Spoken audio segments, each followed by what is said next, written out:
"If you dance this waltz, I will spare your life," the dragon of Seoul whispered, his voice cutting through the diamond-studded silence of the ballroom.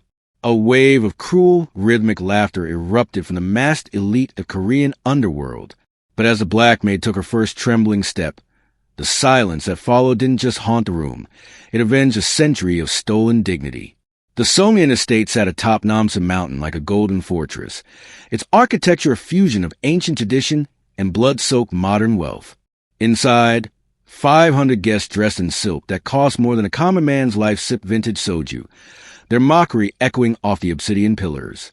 This was the 50th birthday of Kwon Seong-In, the Reaper of the East, a man who commanded a criminal syndicate stretching from the ports of Busan to the skyscrapers of Manhattan.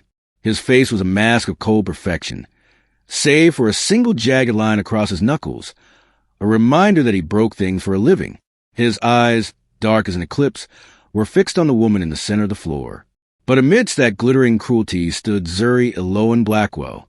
For 9 years, Zuri had moved through these halls like a ghost, serving tea and cleaning bloodstains with silence that was her only armor.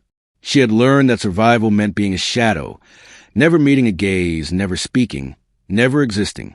Beneath her starched red uniform, her skin bore the invisible weight of a generational debt she had never signed for, a legacy of a family destroyed by the very men she now served. She was a woman with no name, no country, and no hope until the music started. If this story moves you, hit that like button and subscribe, because the music is about to play, and the dragon is about to learn that some shadows know how to fly.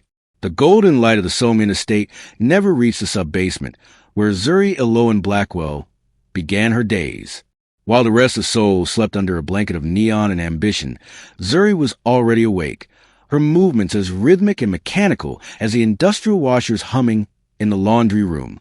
To the world above, she was merely a component of the mansion's vast machinery, a shadow that moved between the mahogany walls and silk tapestries, ensuring that not a single speck of dust dared to settle on the Kwon family's legacy.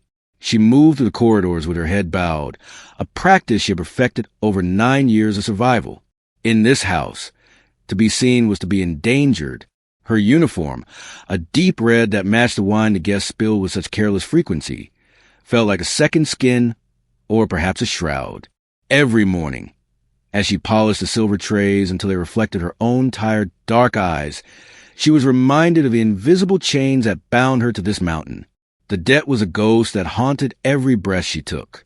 It was a ledger of numbers she had never written, a generational obligation born from a betrayal she was too young to remember. Her parents, scholars who had come to Korea with dreams of bridging cultures, had been erased in a single night of fire and screaming. Zuri had been 7 years old when the men in black suits told her that her life now belonged to the Blackwell-Kwon partnership to settle her father's failed investments. It was a lie, a sophisticated form of modern-day slavery wrapped in legal jargon and mafia enforcement. As she scrubbed the marble floors of the grand staircase, her knees aching against the cold stone, Zuri allowed her mind to drift to the only sanctuary she had left, her grandmother's voice. They can take your time, Zuri, and they can take your sweat, but they cannot take the rhythm in your bones. Before the debt collectors had come, there had been the dance. In the small, sunlit studio back in America, her grandmother, a woman who had once graced the greatest stages of Europe, had taught her that a waltz was not just a series of steps. It was a conversation with gravity. Now, that grace was channeled into the precision of her labor. She didn't just pour tea. She balanced the porcelain with the poise of a performer. She didn't just walk. She glided, avoiding the erratic paths of the arrogant guards and the cruel jests of the senior staff. Her body was a vessel of untapped discipline, hidden beneath a layer of starched cotton and exhaustion. By midday, the heat of the mansion's kitchen was stifling, yet Zuri remained a statue of composure.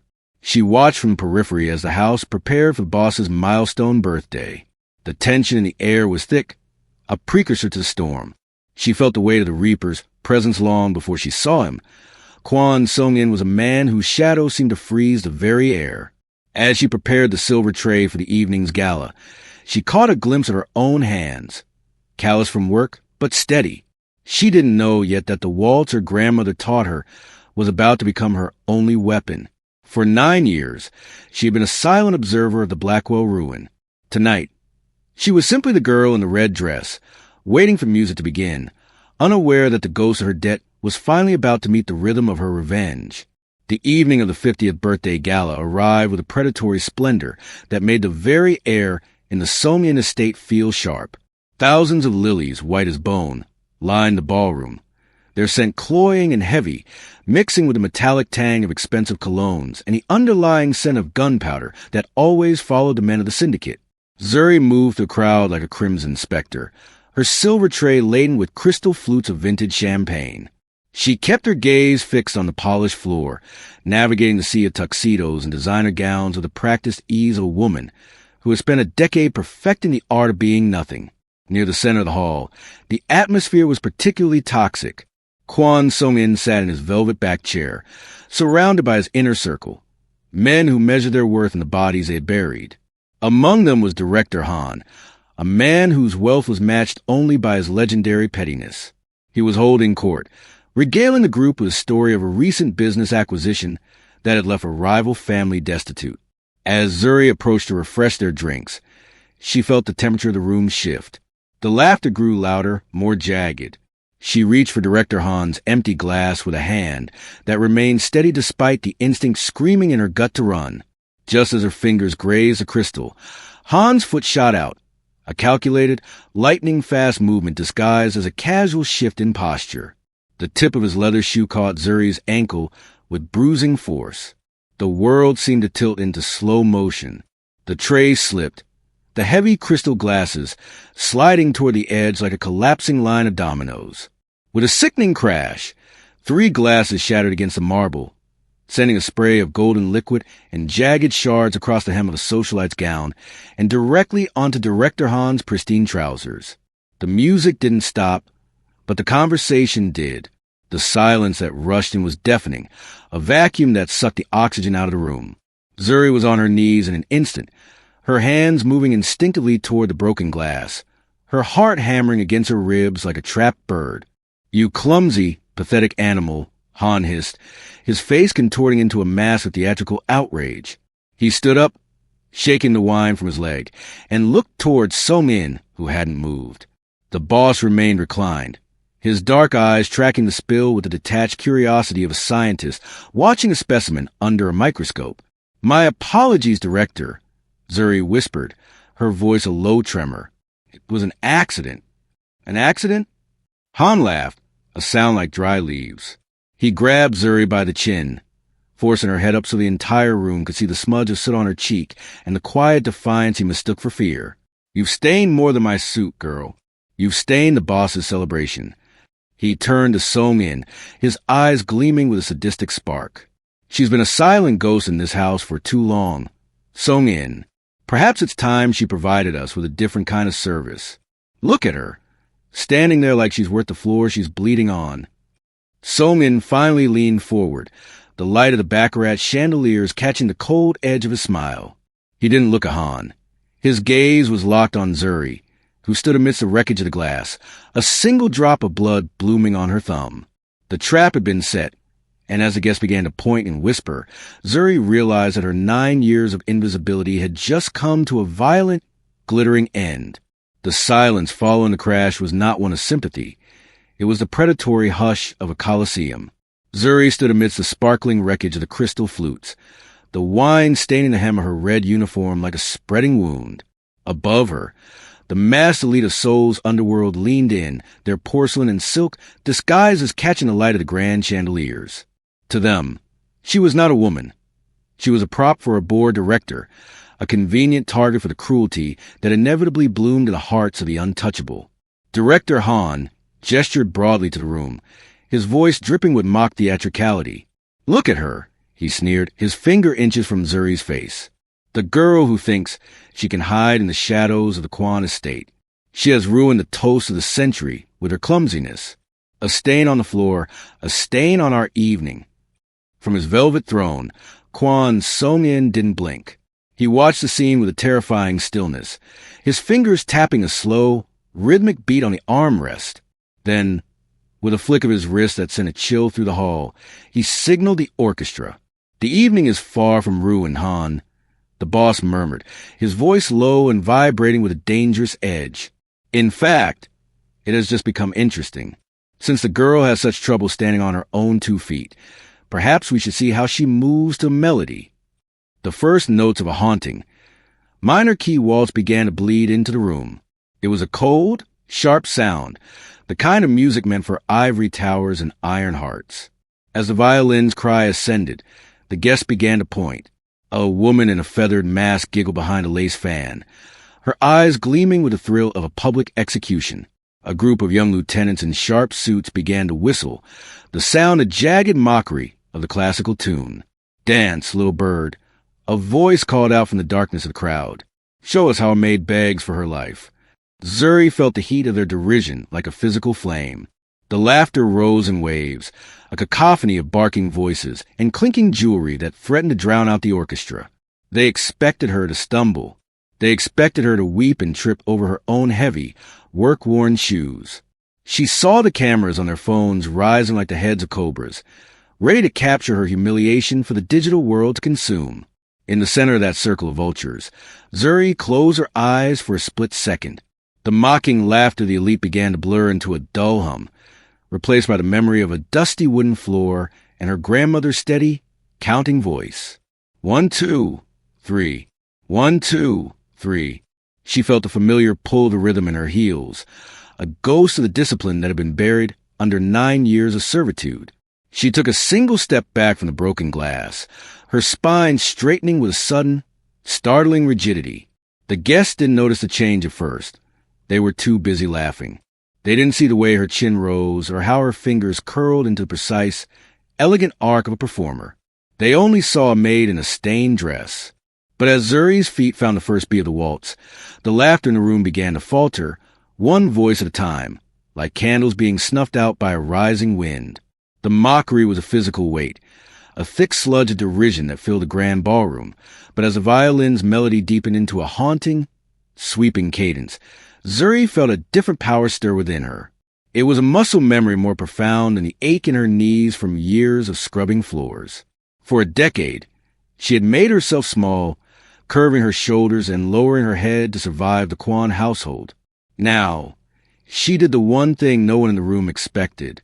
She stood up. Zuri didn't just rise. She uncoiled. Her spine straightened with a soft, audible click of vertebrae, her ribcage expanding as she took a breath that seemed to pull all the oxygen out of the room. The transition was so abrupt that the laughter near the front of the crowd died in a series of confused coughs. The clumsy maid was gone. In her place stood a woman whose neck elongated like a swan's, her chin tilting upward to an angle of regal defiance that made Director Han instinctively take a step back. Slowly, deliberately, Zuri reached down and unbuckled her heavy, sensible work shoes. She kicked them aside, her bare feet meeting the cold, polished marble. The touch of the stone was an anchor. She closed her eyes, and for a heartbeat, the scent of the lilies and the stench of Mafia cigarettes vanished. She was back in that sun-drenched studio, the ghost of her grandmother's hand steadying her lower back. Balance is not about staying still, Zuri. It is about how you choose to fall. When she opened her eyes, they were no longer fixed on the floor. They were leveled directly at Kwon Seong-In. The Reaper stopped tapping his fingers. His dark eyes narrowed, his body tensing as he recognized a shift he couldn't explain. He had expected a frantic, messy display of desperation. Instead, he saw a discipline that matched his own, a terrifying, silent grace. Zuri stepped over the shards of broken crystal. Her first movement was a simple glide, but the way her weight shifted, the way her toes pointed and her arms curved into a perfect, ethereal frame, signaled a history these people hadn't bargained for. This was not the movement of a servant. It was a precision of a master. The red fabric of her uniform, once a symbol of her servitude, suddenly flared out like a battle standard as she took her first long, sweeping stride into the center of the floor. The guests who had been pointing and recording on their phones began to lower their devices. The whispers of "look at her" changed from a jeer to a question. The silence that followed her first rotation was heavy and absolute. In that one step, Zuri had shed the mask of the victim. She wasn't just dancing to spare her life. She was dancing to reclaim it. As she spun, the light from the baccarat chandeliers caught the fire in her eyes, and for the first time in 50 years, the guests of the Seoul estate looked at a maid and saw a queen. The music swelled, no longer a mockery, but a herald for the woman who had finally stopped hiding. The minor key waltz, which had begun as a cruel taunt, was suddenly hijacked by the woman in the center of the floor. As the violin reached a soaring, melancholic peak, Zuri didn't just move. She exploded into a series of shen turns that blurred the red of her uniform into a spinning cyclone of defiance. The speed was impossible for someone without years of professional conditioning, yet she executed each rotation with a terrifyingly calm precision. The ballroom, once a chaotic theater of mockery, became a tomb of stunned silence. Director Han's mouth hung open, his glass forgotten in his hand, as he watched the clumsy animal defy the very laws of physics. The guests leaned forward, their masks reflecting the frantic movement of a woman who was no longer a maid, but a master of her own kinetic language. This was the Black Swan secret, a decade of suppression fueling a performance that was less of a dance and more of an exorcism. Zuri's movements were a masterclass in the Vaganova method, every line of her body extending with a regal authority that shamed the opulence of the room. She transitioned from a soaring grand jeté into a deep, agonizingly slow pinch, her balance so absolute that she seemed to be suspended by invisible wires. She was no longer dancing for crowd. She was dancing for the grandmother who had taught her that beauty was the ultimate revenge against those who sought to break you. Seong-In sat frozen, his hand gripped tight around the arm of his chair. He had seen the greatest performers in Asia, but they were entertainers. What he was witnessing now was a transformation. He saw the way her muscles rippled with a strength that belied her slender frame, the way her eyes remained locked on a point beyond the walls of his mansion. He realized then that he hadn't trapped a lamb. He had caged a queen who had simply been waiting for the music to begin.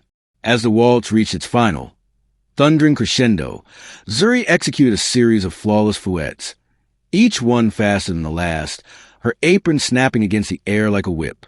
On the final note, she didn't collapse or pant for breath. She came to a dead stop in a perfect fit position, her arms curved in a graceful frame, her chest rising and falling in a steady, controlled rhythm. She stood in the absolute center of the floor, surrounded by the ghosts of her humiliation and the shards of broken glass. The elite of Seoul did not clap. They couldn't. They were paralyzed by the realization that they had spent 9 years mocking a woman who possessed a grace they could never buy. Zuri leveled her gaze at Seong-In, her eyes burning with a cold, triumphant fire. The secret was out. The invisible maid was gone, and in the ringing silence that followed, the dragon of Seoul knew that the debt he had held over her head had just been burned to ashes by her feet. The silence in the ballroom was so heavy it felt as if the air itself had solidified, but Zuri did not stop. The music surged, a frantic, driving movement of strings that demanded a violence of motion. She surrendered to it, her body a whip of red silk and tempered steel. As she launched into a series of high-speed whip turns, fouettes that blurred her figure into a spinning top, the centrifugal force began to act on the starched fabric of her uniform. The high collar of her maid's dress, designed to conceal and subdue, strained against the explosive power of her movements. With a sharp, sudden rip that echoed like a pistol shot above the violins, the lace at her shoulder gave way. As Zuri leaned into a deep, sweeping backbend, the fabric parted further, revealing the truth she had guarded for 9 long years. The guests nearest to the floor gasped, their fans dropping and their glasses freezing halfway to their lips. The harsh, white light of the baccarat chandeliers poured over Zuri's exposed skin, illuminating a map of silver and rose-colored tissue. These were not the marks of a dancer's grace, but the jagged, overlapping scars of a survivor. They were the physical record of the debt collection she had endured in the dark corners of the Seoul estate. Angry lines from lashes, circular marks of burns, and the deep, puckered skin where the heavy machinery of the laundry sub-basement had once caught her. The mocking laughter that had sustained Director Han and his peers vanished, replaced by a cold, hollow shame. Every spin of Zuri's body displayed her history, like a scrolling ledger of their own cruelty. The scars didn't make her look weak. They made her look unbreakable. As she spun, the The light caught the ridge of a particularly deep scar running from her shoulder blade to her spine, a mark left by a guard's belt years ago. To the elite watching, it was no longer a dance. It was an indictment. Zuri felt the cool air hitting the skin she had kept hidden for nearly a decade. For a moment, a flicker of her old shame threatened to seize her limbs, but then she saw Seong-In. The boss had risen from his chair, his face no longer a mask of detached amusement. He looked horrified, his eyes tracing the path of the scars as if seeing the true cost of his empire for the very first time. The physical toll of her service was laid bare, the price of every polished floor and every served drink written in her very flesh. Zuri didn't try to cover herself. Instead, she used the revelation to fuel a final defiant leap, her body stretching into a line of agonizing beauty. She was showing them that even after they had tried to skin her spirit, she could still fly. The music began to wind down into a low, thrumming cello solo, and as Zuri slowed her rotation, the lace of her ruined uniform fluttered like the broken wing of a bird. She stood still, her breath ragged, her scar back turned to the crowd, forcing the monsters of Seoul to look at the masterpiece of pain they had created.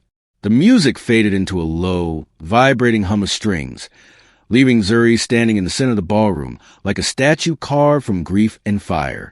The lace of her uniform hung in ruins, a scarlet wing that no longer had a map of silver scars etched into her skin. She did not turn around.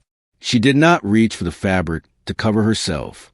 She simply stood, her chest heaving, her bare feet anchored to the marble that had once felt like a tomb.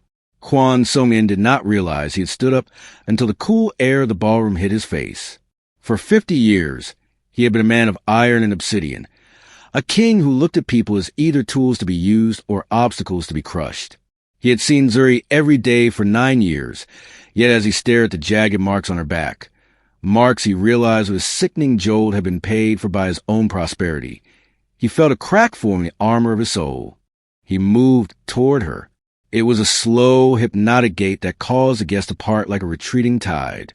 Director Han began to stammer a joke, a desperate attempt to bring back the comfortable cruelty of the evening. But Seong-In silenced him with a single, lethal glance that promised a slow death to anyone who spoke. When he reached the edge of the dance floor, he stopped. From this distance, he could see the fine tremor in Zuri's hands. He saw the sweat beading on her neck and the way her eyes, once dull and averted, now held a terrifying, lucid depth. He wasn't looking at a maid anymore. He wasn't looking at a Blackwell debt or a foreign servant. He was looking at a woman who had survived a war he had ignored, a woman who possessed nobility that his stolen billions could never buy. Zuri, he said. It was the first time he had ever spoken her name. It felt heavy in his mouth, unfamiliar and sacred. She turned then, her movement still possessing that ethereal dancer's grace. Her gaze met his, dark, defiant, and weary. She didn't bow. She didn't look at the floor. She watched him with the eyes of an equal, waiting for the king to decide if he was still a monster. Seong-In felt a strange, tight ache in his chest, a ghost of a heart he thought had died with his father. He realized that the Reaper was a title he wore to hide his own emptiness, while this woman, stripped of everything, was full of the light that burned him. He reached out, his hand hovering near the ruined lace of her shoulder, but he didn't touch her. He didn't have the right. "The waltz is over," he murmured, his voice loud enough for the entire room to hear, yet intimate enough to feel like a confession. "And so is your time in the shadows." In that moment, the power dynamic of the Seoul estate shifted on its axis. The guests watched in stunned horror as their absolute authority. The man who laughed at death lowered his head in a silent gesture of respect. He had been unmasked by her grace, his cruelty exposed by her scars. The king had finally seen the human behind a ghost, and for both of them, the world would never be small enough to go back to the way it was. The shift in the mansion's atmosphere was immediate and unsettling. Following the waltz, Zuri was no longer ordered to return to the sub-basement. Instead, she was moved to a guest suite on the 3rd floor, a room of gilded cages and silk sheets that felt more like a prison than her previous shadow life. But Zuri did not sleep. The adrenaline of the dance had burned away her fear, leaving behind a cold, sharp clarity. If Seong-In had seen her as a human, it was time he saw the truth of the empire he inherited. Taking advantage of the post-gala chaos, Zuri slipped out of her room. She knew the layout of the estate better than the architects. She had cleaned every ventilation duct and floorboard for a decade. Her target was an obsidian room, Seong-In's private study, a place where the air always smelled of old paper and secrets. The guards were distracted by the cleanup in the ballroom, their laughter echoing up from the grand staircase. Zuri entered the study, her bare feet making no sound on the heavy Persian rugs. She bypassed the obvious wall safes and went straight for the antique mahogany desk, the one that had belonged to Seong-In's father, the previous dragon. She remembered polishing the brass handles of the bottom drawer and noticing a slight misalignment in the wood paneling behind it. With the precision of a thief and the desperation of a ghost, she triggered the hidden catch. A heavy, leather-bound folder slid forward, the obsidian file. Inside, the documents were not written in the language of debt, but in the language of conspiracy. There were photographs of her parents, young and radiant, standing in front of their research facility. Clipped to them were internal memos from the Kwon syndicate detailing a systematic liquidation of the Blackwell assets. As Zuri flipped through the pages, her breath hitched. Her father hadn't been a failed investor. He had been a partner who refused to allow the syndicate to use his technology for weapons. The debt was a fiction, a calculated lie manufactured by Seong-In's father to seize the Blackwell patents and enslave their only heir as a final insult. There were signed orders, direct commands to the debt collectors to process the child and ensure she never learned her true name. The handwriting was unmistakable. It was the bold, aggressive script of the man who had built this fortress. It was a blueprint for the destruction of her life, documented with the cold efficiency of a grocery list. Zuri felt a wave of nausea, followed by a heat so intense it felt like the scars on her back were catching fire. She wasn't just a maid who had worked off a loan. She was a sovereign who had been robbed of a kingdom. For 9 years, she had lived in the house of the men who had murdered her future, eating their scraps and scrubbing their floors. She clutched the file to her chest, the weight of the truth heavier than any tray she had ever carried. The music of the waltz was still ringing in her ears, but now it had a new rhythm, the rhythmic pounding of a heart that no longer wanted mercy. She didn't just want her freedom anymore. She wanted the foundation of the Seong-In estate to crumble under the weight of its own lies. Hearing footsteps in the hall, she slipped the file under her arm and vanished into the shadows, the ghost finally becoming the hunter. The moon hung like a silver blade over the manicured gardens of the Namsen estate, casting long, skeletal shadows across the stone pathways. Zuri moved through the darkness with the obsidian file pressed tight against her ribs, her heart a frantic drum against the silence. She had intended to flee, to vanish into the city with the evidence of her family's murder, but sudden, sharp discord broke the night. The metallic clack of a slide being racked and the muffled grunt of a struggle. She rounded a topiary wall and stopped. Near the koi pond, Seong-In stood alone, his back to a thicket of bamboo. He was surrounded by 4 men in tactical black, their faces obscured by masks. These were not the common thugs of the street. They moved with the lethal synchronization of the syndicate's own shadow guard. Before Seong-In could draw the weapon concealed in his tuxedo, the lead assassin lunged, a combat knife gleaming in the moonlight. The Reaper was fast, but he was trapped between the water and the steel. Zuri didn't think. She didn't have time for fear. The discipline of the waltz, the ability to see a room as a map of force and momentum, took over. She launched herself from the stone ledge, her body a streak of red silk in the dark. She didn't strike like a brawler. She moved like a dancer. She used the momentum of her leap to drive her knee into the lead assassin's temple, the impact jarring through her bones. As she landed, she transitioned into a low, sweeping pirouette, her bare leg catching the second man behind the knees and sending him crashing into the shallow pond. "Seong-In, low!" she cried out.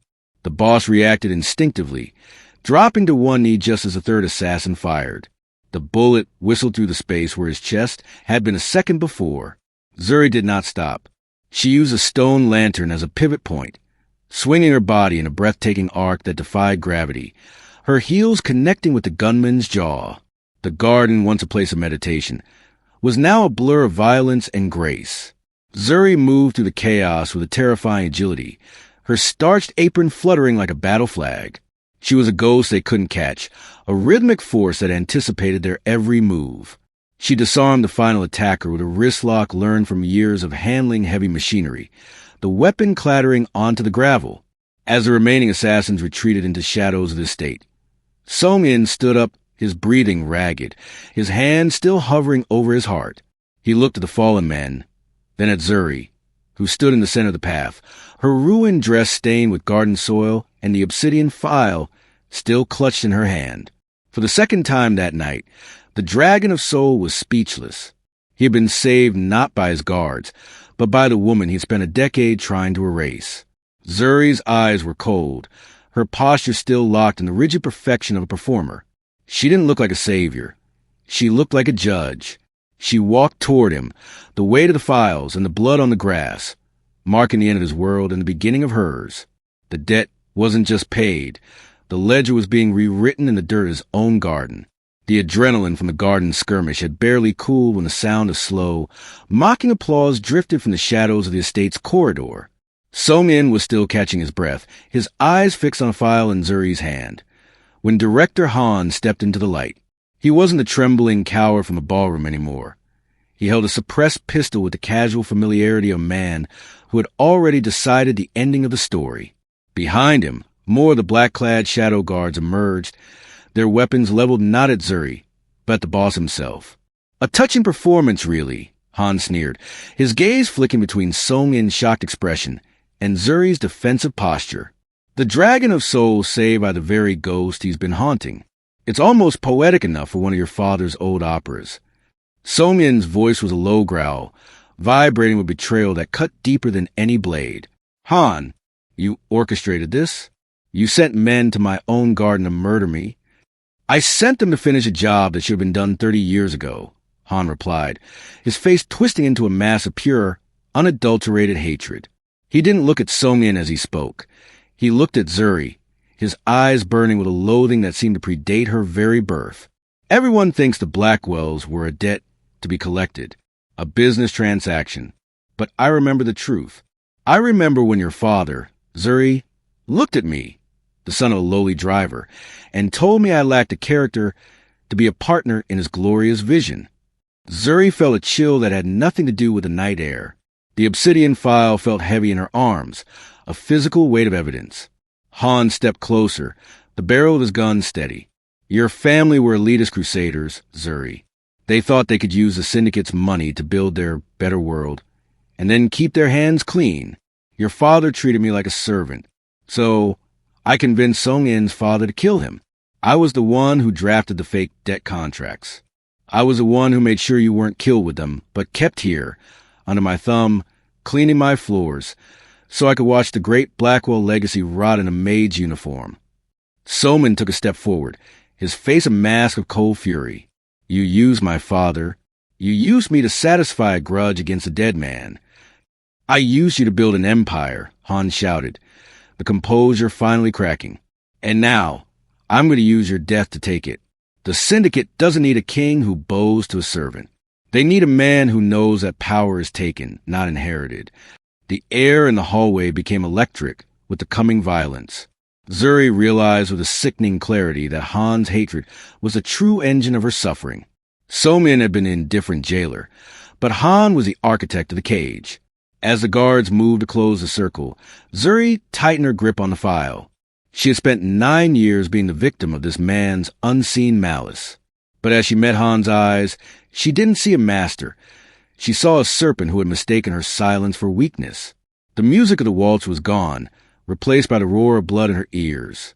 The betrayal was complete, and the only way out was through the man who had tried to steal her soul. The chaos in the corridors of the Namsen estate was a symphony of shadows and betrayal, but as Han's men closed in, Zuri realized that the invisible world she'd inhabited for 9 years was her greatest weapon. Han looked at her and saw a maid. He did not see the network of eyes and ears that maintained the very foundation of his life. To the elite, the staff were furniture, but to Zuri, they were a silent army waiting for a spark. As Seong-In leveled his gaze at his treacherous second-in-command, Zuri did not wait for the bullets to fly. She reached for the heavy brass service bell on the mahogany side table and struck it. not with the tentative ring of the servant, but with sharp, rhythmic code that echoed through the ventilation shafts. It was a signal used in the sub-basement to warn of inspections, but tonight it was a call to arms. From the servers' elevators and the hidden pantry doors, the shadows began to emerge. Min-ho, the silent groundskeeper who had watched Zuri's parents die. Hannah, the head laundress whose hands were scarred by the same steam that had burned Zuri, and a dozen others who had lived as ghosts in their own home. They didn't carry guns, but they held the tools of their forced labor, heavy iron pokers, industrial cleaning chemicals, and the heavy, jagged shards of the very crystal the guests had mocked Zuri for breaking. "You think you own this house, Director?" Zuri's voice rang out. No longer a whisper, but a command that stopped the assassins in their tracks. "But you don't even know who cooks your food or who holds the keys to your bedroom. We have been the silence in your walls for a decade. Tonight, we are the walls." The psychological shift was instantaneous. Han's guards, trained for high-stakes hits against rival gangs, found themselves surrounded by the very people they walked past every day without a glance. The invisibility that had been Zuri's curse was now her tactical advantage. Min-ho stepped forward, his garden shears glinting in the dim light, his eyes fixed on the man who had ordered the Blackwell's destruction. Seong-In watched with a mixture of awe and humility as the woman he called a maid stood at the head of a rebellion. She wasn't just saving his life. She was reclaiming the estate with the hands that had built it. Zuri didn't need to throw a single punch. Her presence, her posture, and the sheer weight of the collective trauma she represented forced the guards to waver. "The dragon has no fire without the people who stoke the hearth," Zuri said, stepping toward Han. The director's hand trembled on the trigger of his suppressed pistol. He was a man who understood power only through money and fear, and he was staring at a power that surpassed both, the dignity of the exploited. As the staff moved in a synchronized, silent wave, the Empress of the Shadows finally stood in the light, and the halls of the Seoul estate began to ring with the sound of a debt that was finally being collected in full. The standoff moved like a slow-motion nightmare back toward the grand ballroom, the very stage where the evening's humiliation had begun. The space was a wreckage of its former glory. Overturned tables spilled vintage wine across the marble, and the baccarat chandeliers flickered, damaged by the surge of the mansion's failing power. Director Han, backed into the center of the dance floor by the advancing tide of silent, stone-faced servants, finally realized that the monsters he had spent his life creating were the ones who would end him. "Stay back!" Han screamed, his voice cracking as he waved his pistol frantically. The tactical guards he had hired were frozen, pinned down by Seong-In's loyalists in the balconies. But it was a circle of invisible staff that truly terrified him. Zuri walked to the front of the group, the obsidian file still clutched in her hand like a holy relic. Seong-In stepped beside her, his tuxedo torn and his face smeared with the grit of the garden battle. He looked at the floor where Zuri had danced for her life only hours ago. The shards of broken glass were still there, glinting like diamonds in the dying light. "You talked about character, Han," Seong-In said, his voice a low, lethal vibration. "You talked about who deserved to lead. But you forgot that an empire built on a lie eventually collapses under its own weight." The tension snapped when Han, driven by a cornered animal's desperation, leveled his gun at Zuri. "If I go, the Blackwell legacy dies with me." He pulled the trigger. The sound was a deafening roar in the acoustics of the vaulted ceiling. But Zuri didn't fall. In a move that mirrored the explosive grace of her waltz, she had anticipated the recoil of Han's trembling hand. She didn't dive for cover. She moved into the arc of the shot, spinning with a dancer's fluidity that allowed the bullet to whistle past her shoulder, grazing only the fabric of her red uniform. Before Han could fire again, Seong-In lunged, a shadow of pure vengeance. He collided with Han in the center of the floor, the two men crashing into remains of the birthday cake. The struggle was short and brutal. Seong-In didn't use a weapon. He used his bare hands, the Reaper finally delivering a judgment that had been delayed for 30 years. He pinned Han to the marble, the director's pistol skittering away across the floor to stop at Zuri's feet. Zuri looked down at the weapon, then at the man who had orchestrated her family's ruin. The staff stood ready, a wall of living justice. For a heartbeat, the room was silent enough to hear the ticking of the grand clock. The last stand wasn't a massacre. It was a surrender. Han lay broken amidst the sugar and the glass. stripped of his masks and his power. Zuri stepped forward, not to pick up the gun, but to stand over him. The dance floor was no longer a place of execution. It was the site of a transition. The Blackwells were no longer a debt, and the Kwons were no longer just a syndicate. As the police sirens began to wail in the distance, Zuri looked at Seong-In, and for the first time, they weren't master and servant or even allies. They were survivors of the same burning house. The morning sun that rose over Seoul did not carry the same heavy chill as the nights before. In the quiet aftermath of the ballroom's collapse, the Seong-In estate felt less like a fortress and more like a tomb being aired out for the first time in decades. Zuri stood in the center of the private library, her red uniform torn and stained, yet her posture remained unshakable. Across from her, Seong-In sat at the heavy mahogany desk, the obsidian file open between them. The blood on his knuckles had dried, but the look in his eyes had changed. The predatory gleam was gone, replaced by the somber clarity of a man who had finally seen the rot in his own foundation. He reached into the hidden compartment of the desk and pulled out a stack of yellowed, brittle papers. These were the original Blackwell debt contracts, the instruments of legal torture that had kept Zuri's family in chains for a generation. For 9 years, Zuri had looked at these papers as her death warrant. Now, they were merely paper. My father and Han built this house on your family's blood, Seong-In said, his voice low and gravelly. They didn't just steal your wealth. They tried to steal your identity. They thought that by making you a ghost, the truth would die with you. He looked at the contracts, then up at Zuri. But ghosts don't dance the way you do. Without another word, Seong-In pulled a silver lighter from his pocket. The flame flickered, a small, dancing orange light in the dim room. He touched the fire to the corner of the documents. The paper curled and blackened, the ink of the Blackwell obligation dissolving into smoke. Zuri watched, her breath hitching, as the symbols of her enslavement turned into gray flakes of ash that drifted onto the Persian rug. The debt is not just paid, Seong-In murmured, pushing a new set of documents across the desk. It was never yours to carry. These are the titles to the Blackwell patents, the offshore account Han tried to hide, and the deed to this estate. Zuri looked down at the papers. Her name, Zuri Blackwell, was printed in bold, official script at the top of every page. The value represented in those numbers was staggering. It was enough to buy half the skyline of Seoul. In a single morning, the woman who had scrubbed the floors had become the wealthiest woman in the city. But as she touched the cool parchment, Zuri realized the wealth wasn't the victory. The victory was the silence. The debt was gone, and with it, the voices of the men who had told her she was nothing. You are free, Zuri, Seong-In said, standing up. He didn't tower over her anymore. He stood before her with the heavy weight of a man who knew he owed a life he could never truly repay. Zuri picked up the new documents, her fingers steady. She looked at the ashes on the floor, and then out the window at the city below. She was no longer a shadow in the halls of the dragon. She was a light that had survived the fire, and for the first time in her life, the world didn't belong to the monsters. It belonged to her. The debt was paid in full, and the Blackwell name was finally clean. 1 year had passed since the night the Namsen estate shifted from a fortress of secrets into a sanctuary of light. The grand ballroom, once a place of calculated humiliation and broken glass, had been transformed. The heavy, dark drapes had been replaced by ethereal silks, and the scent of lilies was now joined by the honest, hopeful aroma of fresh rain and cedar. This evening, the guests were not masked monsters or predatory tycoons.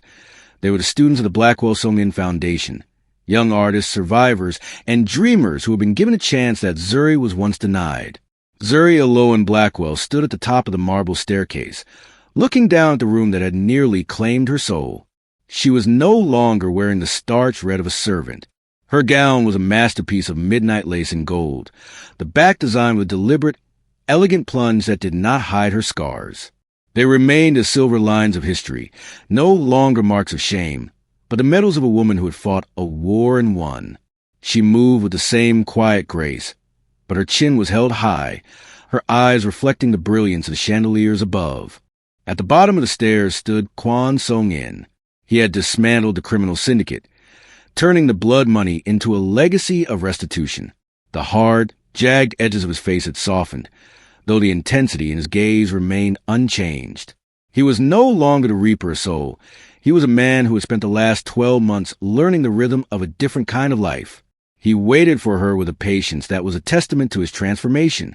When she reached him, the orchestra, composed of musicians whose talent Zuri had personally scouted, began to play. It was the same minor key waltz that had once been used as her death sentence, but the tempo had changed. It was no longer cold or mocking. It was warm, expansive, and deep. Seong-In stepped forward and held out his hand, his palm open in a silent, humble invitation. "Will you give me this honor?" he murmured, his voice steady. Zuri smiled, a true, radiant expression that reached her eyes, and placed her hand in his. As they stepped onto the floor, the room fell into a hush of genuine awe. This was not the performance of a desperate maid and a cruel master. This was the dance of two equals who had survived the fire together. They moved across the marble as if the stone itself were made of clouds. Zuri led with a breathtaking fluidity, her body spinning in effortless arcs, while Seong-In followed her lead with protective, unwavering strength. As they turned, the world outside the stage seemed to fade away, leaving only the music and the shared understanding of their journey. The scars on her back caught the light, gleaming like stars against the dark fabric of her dress. The guests watched in a silence that was finally satisfied. They saw the Blackwell name restored not through vengeance, but through sheer, undeniable power or beauty. As the final notes of the waltz swelled and eventually drifted into the rafters, Zuri and Seong-In remained in the center of the floor, their hands still joined. The eternal waltz was no longer a test of survival. It was a promise of a future where the shadows had finally been defeated by the light. The debt was forgotten. The music was eternal, and Zuri alone Blackwell was finally home.